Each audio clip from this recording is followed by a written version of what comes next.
नमस्कार, मैं हूं आपके साथ गौरव राजेंद्र। बुलेटिन की शुरुआत करते हैं। डॉक्टर श्यामा प्रसाद मुखर्जी की जयंती पर सीएम सैनी ने उन्हें नमन किया। सीएम ने सोशल मीडिया पर लिखा कि भारतीय जनसंघ के संस्थापक महान राष्ट्रभक्त श्रद्धेय डॉक्टर श्यामा प्रसाद मुखर्जी की 125वीं जयंती पर दिल्ली के उनके चित्र पर अर्पित की श्रद्धांजलि और अवसर पर पुण्य स्मृति में एक पेड़ मां के नाम पर उन्होंने पौधारोपण कर पर्यावरण संरक्षण का भी संदेश दिया है।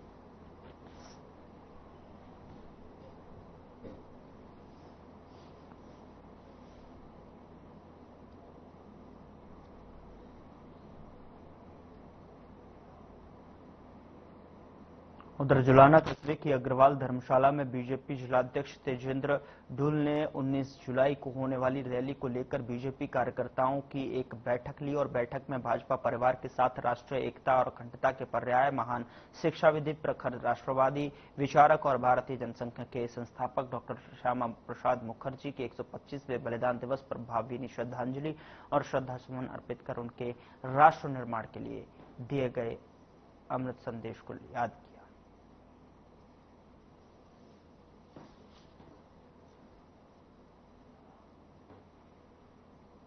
राज्यसभा सांसद किरण चौधरी ने तोशाम के गांव का दौरा कर लोगों की समस्याएं सुनी और अधिकारियों के साथ में उनका समाधान किया और उन्होंने करोड़ों की जलघर, माइनर, सीवरेज और सड़कों की परियोजनाएं भी शुरू की हैं। उन्होंने ग्रामीणों से कहा कि वे विकास कार्यों की गुणवत्ता पर नजर रखें और जल संरक्षण को प्राथमिकता दें। साथ ही यूनिफाइड और पेंशन स्कीम और SYL नहर को लेकर भी उन्होंने महत्वपूर्ण बातें कही।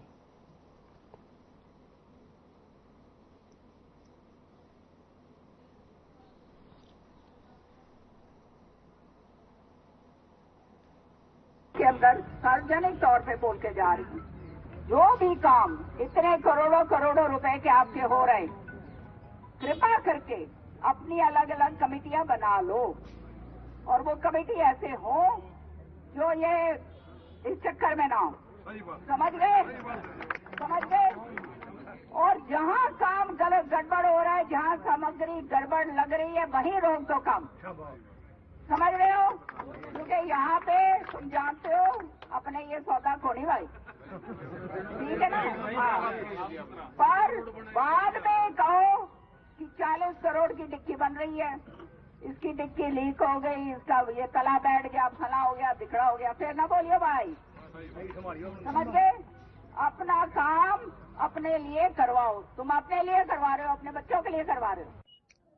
विनोद गांव बहुत बड़ा गांव है और जो है यहाँ पर श्रुति जी के बनने के बाद बहुत करोड़ों रुपए की सौगात जो है श्रुति जी ने दी है और हम माननीय हमारे मुख्यमंत्री जी का धन्यवाद करते हैं जिन्होंने ये संभव होने दिया। आज जो है दिनोद के अंदर आपने देखा उद्घाटन करे हैं श्रुति के जो काम है, सामने का जो जोड़ है, ये है सारा 40 करोड़ रुपए की तो यहाँ पे बड़ी टंकी बन रही है, सीवर पूरा का पूरा डलेगा। तो इतने सारे काम विनोद के अंदर हो रहे हैं कि जो है मैंने भी अभी तक उसकी जो है सूची पूरी नहीं बनाई कि कितने करोड़ लग रहे हैं। वो जब पूरा होएगा जब बताएंगे आप। लाल जी ने खुदवाई और वो हमारे इलाका जो है दक्षिण हरियाणा को सिंचित करवाने के लिए खास तौर से खुदवाई थी। ये दुर्भाग्य की बात हुई कि उसके बाद चौधरी बंसीलाल जी के चले जाने के बाद राजनीतिक इस तरह के लोग आए कि उन्होंने उसको जो है राजनीति की भेंट चढ़ा दी। पंजाब में तो पूरी की तरह से जो है वो पाट दी है।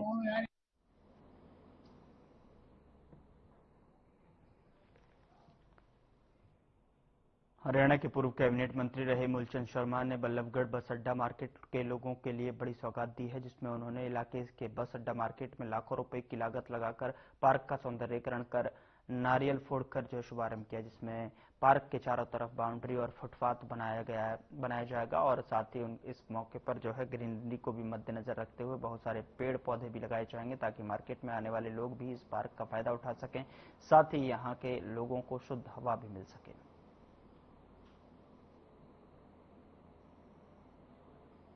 आप प्लीज खड़े मत होइए, नारियल फुड़वा के हम अपना पार्क को डेवलप। इस चौराहे पे खड़े हो।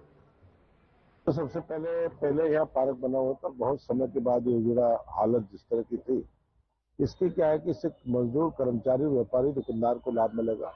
उसके में का बढ़िया सुंदरीकरण हो, इसमें जो आम व्यक्ति पेड़ों के नीचे अपने छाया का इसमें अपना बेंच हो और जिससे पीने की पानी की व्यवस्था हो और आदमी को बात करने को व्यक्ति बैठना चाहे तो यहाँ बैठ के बात कर सकता है। इसकी हमने शुरुआत की है। अब छोटे छोटे काम जो शहर में बाकी है, कहीं चौक चौराहे को सुंदर बनाना है, कहीं छोटे पार्क को बनाना है, कहीं दूसरी व्यवस्था करनी है। इस तरह की व्यवस्था हम धीरे धीरे सब ये करेंगे और जो भी सरकारी जमीनों पे है वो सरकारी जमीन उस सबको लोगों के हित में और आम जनता के हित में उन सबको कराने। कुरुक्षेत्र के लाडवा में कृषि एवं किसान कल्याण मंत्री श्याम सिंह राणा का एक बयान सामने आया है, जिसमें उन्होंने कहा कि प्राकृतिक खेती से तैयार फसल को खरीदने के लिए सरकार ने गुरुग्राम में स्थापित अनाज मंडी किसानों के लिए लाडवा उपकेंद्र में हर वर्ष तैयार किए जाते हैं। 1 लाख पौधों की पौध आम, लीची, नाशपाती, आड़ू और चीकू की फसलों पर किया जा रहा है। अनुसंधान खनन से होने वालों के में गड्ढों में पानी भरकर मछली पालने के लिए भी प्रयोग किया जाएगा। कृषि एवं किसान कल्याण मंत्री श्याम सिंह राणा ने उष्णकटिबंधीय फल केंद्र कुरुक्षेत्र के लाडवा में आयोजित 7वें फल उत्सव मेले में मुख्य अतिथि रहे बागवानी क्षेत्र के प्रगतिशील 10 किसानों को 5100 रुपए और ट्रॉफी और प्रशंसा पत्र देकर सम्मानित किया।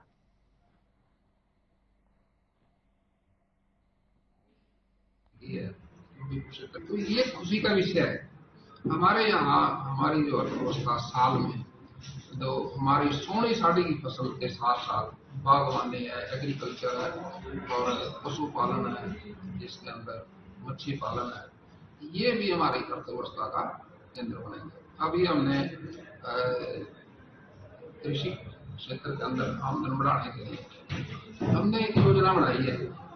बागवानी तो है ही है, जितना भी खनन होता है हमारे यहाँ जमुनानगर जिले में, खनन में जितने भी तालाब बने हैं, खड्डे बने हैं, बारिश के दिनों में बारिश को पानी भर जाता है, वहाँ मच्छी पालन की योजना बना रहे हैं। जहाँ हमारा लाडवा क्षेत्र है, ये यहाँ बागवानी की है, कुरुक्षेत्र जिला लग जाए। फरीदाबाद का सिविल अस्पताल एक बार फिर से सवालों के घेरे में है, क्योंकि ना तो यहां पर इलाज कराने आए लोगों को पूरा इलाज मिल पाता है, ना ही पूरी दवाई। अब एक मामला सामने आया है कि यहां पर लड़ाई झगड़े से पीड़ित हुए लोग जब एमएलसी कटाने आते हैं ताकि पुलिस कार्रवाई की जा सके, तो कर्मचारी उन्हें इधर उधर भटकाने लगते हैं और उनकी एमएलसी नहीं काटते। पूछने पर बोलते हैं कि सर्वर नहीं चल रहा है, प्रिंटर खराब है या दूसरे कई और बहाने लगाकर लोगों को अस्पताल से चलता कर देते हैं। लेकिन दूसरे प्रदेशों से आए लोगों की एमएलसी काट दी जाती है। सूत्रों के मुताबिक सिविल अस्पताल में दलालों की सक्रियता भूमिका को देखते हुए इस तरह से लोगों के साथ व्यवहार किया जाता है, जबकि इसी अस्पताल में झज्जर, मथुरा, आगरा, अलग अलग राज्यों के लोगों की एमएलसी काटी जाती है।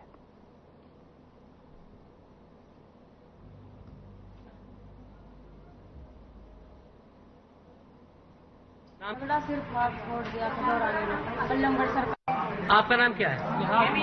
निहाल, क्या हुआ है? ये हम लोग को कल शाम को मारपीट हुआ है, 3-4 आदमी से आकर रोड से मारा गया। कहाँ मारा गया हम लोग को?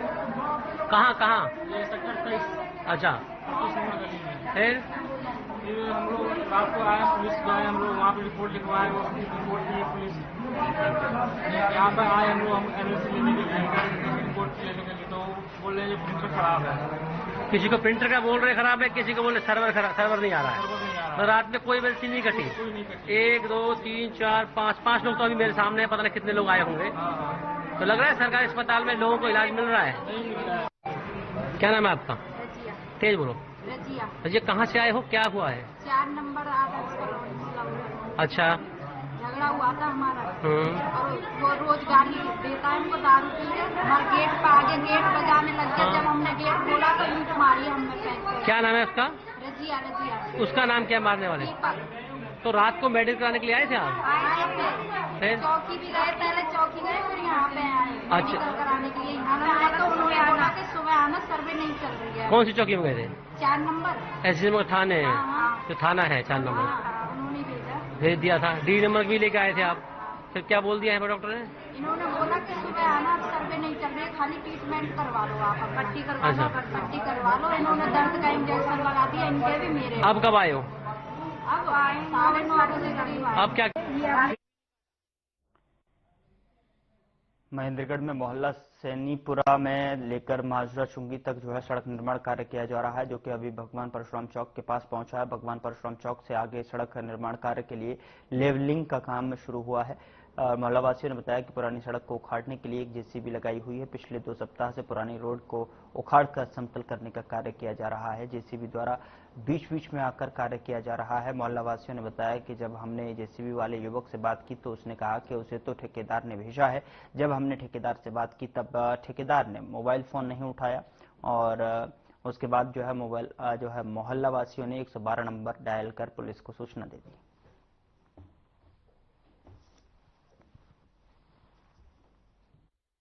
सर क्या प्रॉब्लम हुई है, क्या प्रॉब्लम ये हुई है जी, पानी की लाइन बार बार जेसीबी वालों से रिक्वेस्ट की, 6 इंच नीचे पानी की लाइन है। कहते 10 बार कहने के बाद भी उन्होंने पानी की लाइन तोड़ दी। जो जिसका नाली और लैट्रिन का पानी अब उस लाइन में जा रहा है, जो सभी घरों में जाएगा और जिससे पूरी बीमारी का अंदेशा है। और जो जैसे इस मोहल्ले के स्थायी निवासी, इस मोहल्ले इस रोड पे रोड का काम चल रहा है। इस जेसीबी वाले ने 3 बार गली की उखाड़ दिए। इसमें सबके नल कनेक्शन उखड़ चुके हैं। एक कनेक्शन 2000 रुपए का हो रहा है, प्लम्बर मिल नहीं रहे। फिर भी हमने अपने खर्चे पे जुड़वा लिए हैं। उसके बावजूद आज चौथी बार फिर नल कनेक्शन उखाड़ दिए और पानी की जो मेन पाइपलाइन है वो भी तोड़ दी गई है। होडल उपमंडल के मरोली गांव में मौजूदा सरपंच महेश कुमार पर पुश्तैनी जमीन पर अवैध कब्जे का गंभीर आरोप लगा है। गांव के रहने वाले अखिल बंसल और मयंक बंसल का कहना है कि उनकी 19 कनाल पुश्तैनी जमीन पर सरपंच और कुछ असामाजिक तत्वों के साथ मिलकर जबरन निर्माण करवा रहा है। उन्होंने जब इसका विरोध किया तो उन्हें धमकियां दी गई। पीड़ितों ने 2 सप्ताह पहले मुड़कटी को शिकायत दी, लेकिन पुलिस ने जो है सरपंच से मिलीभगत के चलते कोई कार्रवाई नहीं की। आरोप है कि सरपंच इस जमीन को पंचायत की बताकर उस पर गांव के विकास के लिए आई सरकारी ग्रांट का पैसा खर्च कर रहा है। जब पीड़ितों ने यह मामला स्थानीय विधायक हरेंद्र रामरतन के सामने रखा तो उन्होंने यह कहकर पल्ला झाड़ लिया कि उनका काम केवल ग्रांट दिलवाना है। पीड़ित अब इस मामले की शिकायत पंचायत और प्रशासन के उच्च अधिकारियों से करने की तैयारी में है।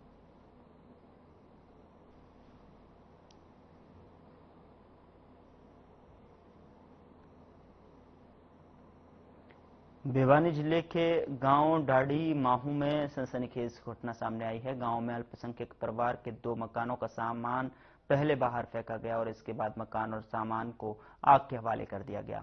बता दें आपको कि मामले की जानकारी मिलने पर पुलिस मौके पर पहुंची और दमकल विभाग के जो है सूचना दी गई। वहीं कड़ी मशक्कत के बाद आग पर काबू पाया और जानकारी के मुताबिक दर्जनों के तादाद में नकाबपोश युवकों ने जो है इस घटना को अंजाम दिया है। फिलहाल तोशाम के थाना प्रभारी महावीर सिंह ने कहा कि मामले की जांच की जा रही है और मामले के बाद तनाव की स्थिति को देखते हुए पुलिस बलों की तैनाती की गई।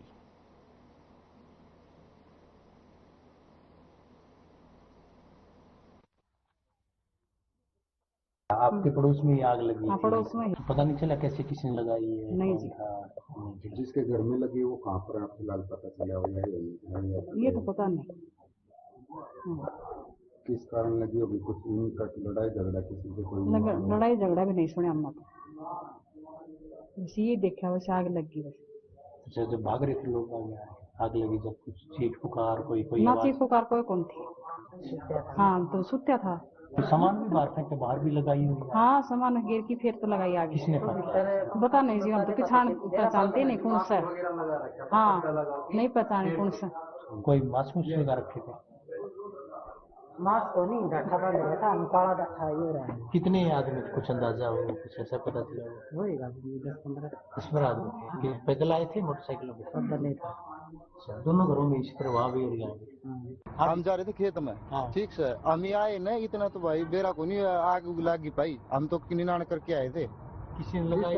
हमने तो फोन दे रहा किस टाइम लगी थी किस टाइम नहीं। हम आए न जी तो बड़ा लग रहा था। तो किसका घर है ये मुसलमान घर से। क्या काम करते थे ये? क्या बताओ भाई, को दिहाड़ी मजदूरी करते होंगे और क्या बताओ। किसी से वैर भी रोक भाई कौन दे रहा? सुनील किस टाइम आप आए थे यहाँ और किस तरह से? करीबन घंटा हो गया भाई। तो ये नहीं पता चला कैसी लगी है? सर नहीं, ये नहीं। कितनी कुछ सुना हो, किसी ने कुछ बताया हो? कोई मामला? किसी ने कुछ नहीं बताया, किसी ने कुछ नहीं बताया। तो आप यही इसी गाँव के? हाँ सर, इसी गाँव के। तो फिलहाल थे कौन सदस्य, इनका कुआड़ वगैरह बंद थे सब दरवाजे। और जितना भी देखा सुना है इतना ही देखा सुना था कि 15-20 जने थे, डाठा मार रखा था उनने वे आए हैं, वो फटाफट जल्दी 15-20 मिनट के अंदर में उन्हें गन वगैरह ले रहे थे, थोड़ा वगैरह ले रहे थे, और फिर मकान वगैरह तोड़ के उन्हें सारा सामान बाहर भगा के उन्हें फटाफट वे आग लगा के वे चले गए थे। ये बात सुनने में आई है जी। हमने तो व्हीकल पे आए थे या पैदल आए थे जी, इस चीज का तो पता नहीं, बस इतना सुनने में आया था कि भाई इतने इतने बंदे आए थे, 15-20 बंदे थे, सुनने में आया है, और वे आके ये चीज करके गए हैं जल्दी जल्दी। इसका है क्या नाम? रानीमाऊ गाँव है। मेरे को सूचना प्राप्त हुई थी भी गाँव में ये हुसैन नाम का आदमी है, इसके घर में आग लगी है, तो हम मौके पर आए हैं। अभी जिसका घर है उसके वारिस कोई भी मौके पर नहीं है, सामान टूटा फूटा पड़ा हुआ है और इसमें अभी जांच कर रहे हैं। यहाँ रोक रहे एक छोटे से ब्रेक लिए, ब्रेक के उस पार खबरों का सिलसिला लगातार जारी है।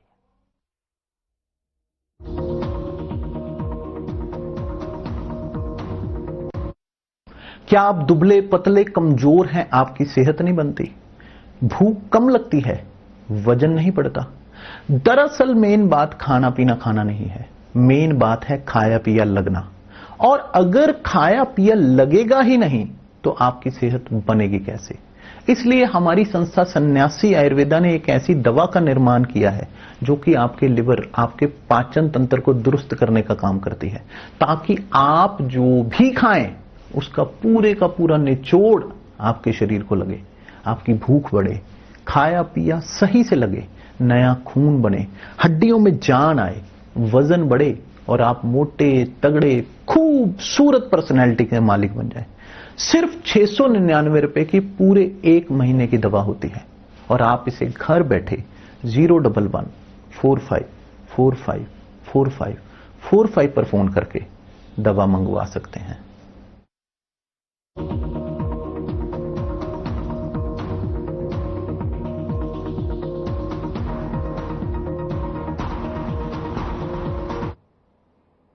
ब्रेक के बाद स्वागत है आपका। खबरों में आगे बढ़ते हैं। हीरोइन बनाने के नाम पर दुष्कर्म करने वाले मामले में जो है अब एक और नया मोड़ सामने आ गया है। पलवल की एक युवती ने दुष्कर्म मामले में खुदकुशी की और जिस पर आरोप लगाए, और आपको बता दें कि अब उस युवक की वकील का बयान सामने आया है। वकील ने कुछ सबूत सामने रखते हुए कहा कि सभी आरोप बेबुनियाद हैं और साजिश के तहत जो है पैसों की उगाही की नीयत से इस पूरी कहानी को तैयार किया गया था। जिस युवक पर आरोप लगे उसकी वकील ने क्या कुछ कहा है, आप भी सुनिए।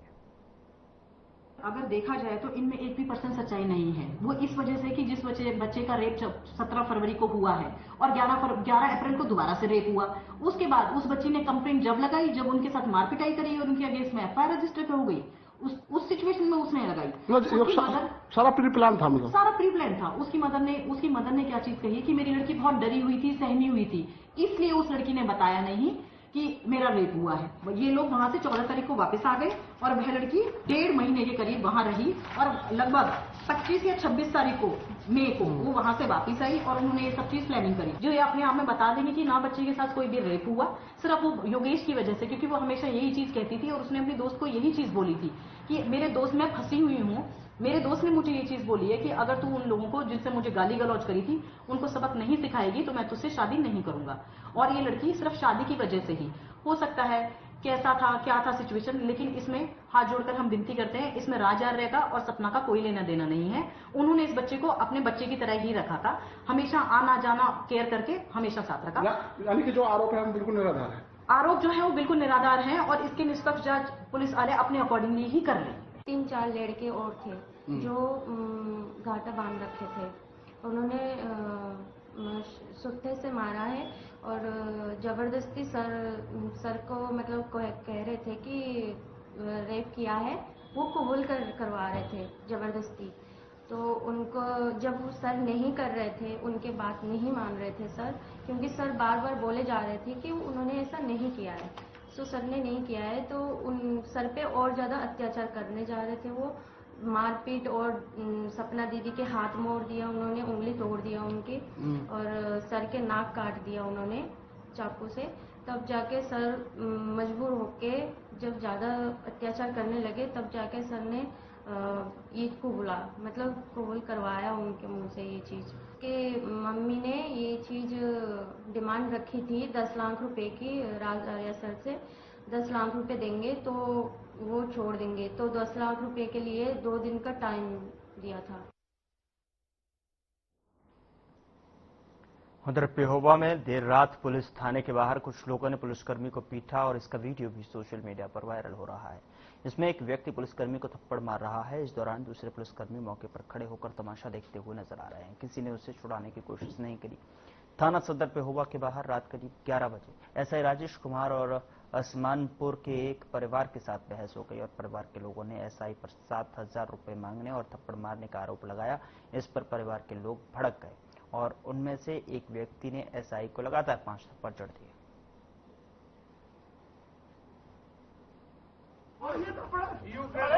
मामला ये हुआ था जी, मेरी घर वाली ने मेरा पर्चा दिया था जी रात कि मैंने ड्रिंक रखी थी, उसके कारण मैं घर नहीं गया था, इसने पर्चा दे दिया जी। उसके बाद चलो जी पुलिस वाले मेरे को यहाँ ले आए। अच्छा जी चलो जी कोई नहीं, मारा नहीं बढ़ गया, हम जाने लग रहे थे तो जो राजेश है ना पुलिस वाला जी, ये मेरा थप्पड़ मारने लग गया जी नजायज जी। तो उसके कारण थप्पड़ मारता मारता बाहर तक आया जी। ये बात हुई है जी मेरी इसके साथ। नहीं, एक वीडियो जो है सामने आ रहा है जहाँ पर जो है पुलिस वाले को मारा जा रहा है, उसकी वर्दी फाड़ी जा रही है। नहीं जी ऐसी कोई बात नहीं जी, कोई वर्दी नहीं फाड़ी है जी, कोई कुछ नहीं है जी। अभी समय में जांच कर रहे हैं, पूछताछ कर रहे हैं। अभी कंप्लेंट को बुलाया है, जो मुलाजिम है उसको भी से पूछताछ करते हैं जो ये कार्रवाई में। कहाँ का मामला था सर? ये थाना के पास ही का हुआ मामला। मामला मेरे और मेरे घर की आपस की लड़ाई थी जी।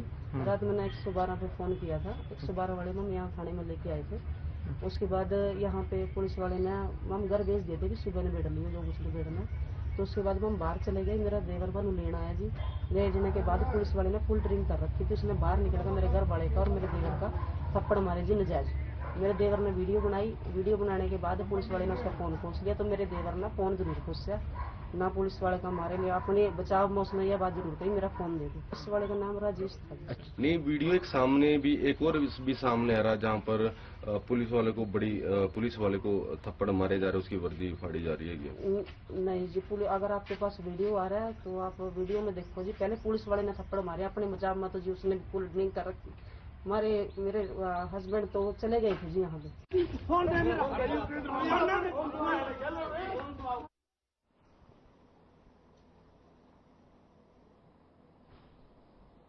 पलवल में सीआईए पुलिस की गौ तस्करी से मुठभेड़ हुई है और पुलिस ने गौ तस्करों को जो है एक तस्कर को गोली मारकर पकड़ा, जिसे अस्पताल में भर्ती कराया और 4 तस्कर अंधेरे का फायदा उठाकर भाग निकले। पुलिस ने हत्या के प्रयास सहित जो है कई धाराओं में केस दर्ज कर फरार तस्करों की तलाश शुरू कर दी है।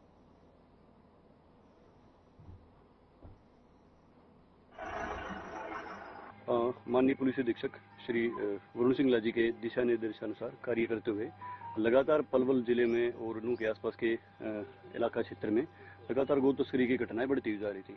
जैसा कि आप सबको पता है कि पिछले हफ्ते कैंप क्षेत्र से बड़े पौष इलाके से गौओं की एक बुरे लेवल पर तस्करी चल रही थी, जिसमें कि गौ माता को टक्कर मारकर नूह के और हथीन साइड के जो गौ तस्कर हैं वो उठा के लेके जा रहे थे। तो इस पर लगातार पुलिस की निगाह बनी हुई थी, जो कि एसपी साहब ने बड़े सख्त निर्देश दिए थे, जिसमें सभी थाना प्रबंधक और चारों सीआईए स्टाफ इस पर कार्रवाई करने हुए लगे हुए थे कि जैसे ही कोई गौ तस्कर दिखता है तो उस पर सख्त से सख्त कार्रवाई की जाए।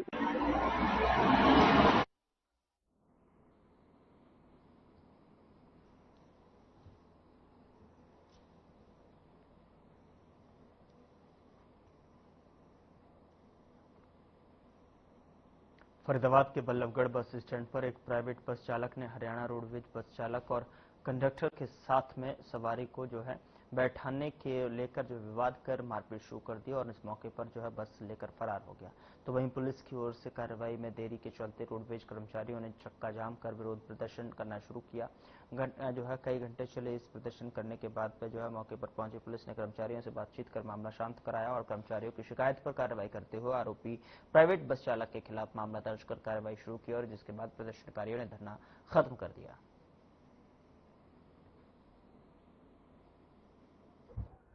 देखिए, आज हमारे एक ड्राइवर के साथ घटना घटी, प्राइवेट बस वालों के साथ मारपीट करी है, जिसके बारे में इमीडिएट हमने अपने ड्राइवर कंडक्टर को एसएचओ साहब के पास भेजा था एफआईआर दर्ज कराने के लिए। तो उनकी एफआईआर दर्ज करा ली, में कॉपी मिलने में क्योंकि ऑनलाइन दिक्कत आती है तो थोड़ी लेट लग रही है।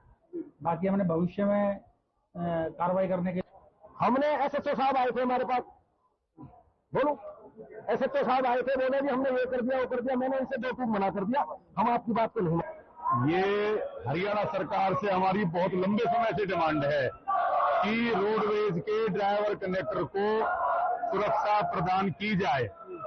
आए दिन पूरे प्रदेश में कहीं ना कहीं कोई ना कोई घटना घटती रहती है। पीछे जीरकपुर में हुआ था, फतेहाबाद में हुआ था, सोनीपत में हुआ था, अम्बाड़ा। रोडवेज के सरकारी कर्मचारियों की तरफ से हमें कंप्लेंट मिली थी कि आज सुबह कुछ प्राइवेट डिपो होल्डर्स की एक निजी बस में के कर्मचारियों ने मारपीट की है। उसमें जो सरकारी हमारे कर्मचारी ड्यूटी पे नियुक्त थे, उन्होंने हमें कंप्लेंट दी है। उस पर हमने FIR दर्ज कर दी है और उस कंप्लेंट में आरोप है कि भाई जो सवारी सरकारी बस में बैठी थी उनको उतारा गया है। और हमारे बीच में ACP साहब यहाँ आए थे और उन्होंने मतलब जो हमें आश्वासन दिया है कि फिलहाल बुलेटिन में इतना ही। नमस्कार।